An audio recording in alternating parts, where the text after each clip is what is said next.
ಇದು ಕ್ರೋಧಿನಾಮ ಸಂವತ್ಸರ. ಸ್ವಲ್ಪ ಜಲವೃಷ್ಟಿ ಆಗೋ ಲಕ್ಷಣ ಇದೆ. ಆನಂತರ ಈ ಸಂವತ್ಸರದ ಫಲ ಗುರು ಶಿಷ್ಯನಾಗ್ತಾನೆ, ಶಿಷ್ಯ ಗುರುವಾಗ್ತಾನೆ. ಈ ಸಂವತ್ಸರದಲ್ಲಿ ವಿಶೇಷವಾಗಿ ಹೆಣ್ಣು ಮಕ್ಕಳ ಪ್ರಾಬಲ್ಯ ಹೆಚ್ಚುತ್ತದೆ. ಅದರಿಂದ ಸುಖನೂ ಆಗ್ಬೋದು, ದುಃಖನೂ ಆಗ್ಬೋದು. ನಾನೀಗ ಒಂದು 2-3 ತಿಂಗಳು ಹೇಳಿದ್ದೆ, ಹೊರದೇಶದಲ್ಲಿ ಮಳೆ ವಿಪರೀತ ಆಗ್ತದೆ, ರಾಷ್ಟ್ರಗಳು ಮುಳುಗ್ತವೆ, ಬಾಂಬ್ ಸ್ಫೋಟ ಇದೆ, ಜನಜಂಗುಳಿ ಆಗ್ತದೆ, ಜನ ಸಾಯ್ತಾರೆ, ಆಮೇಲೆ ಯುದ್ಧ ಭೀತಿ ಇದೆ,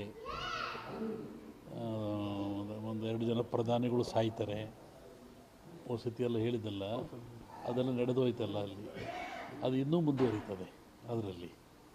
ಹೀಗಾಗಿ ಈ ಒಂದು ಹೇಳಿದ ದೊಡ್ಡ ದೊಡ್ಡ ಜನಗಳಿಗೆ ಆಘಾತ ಇದೆ.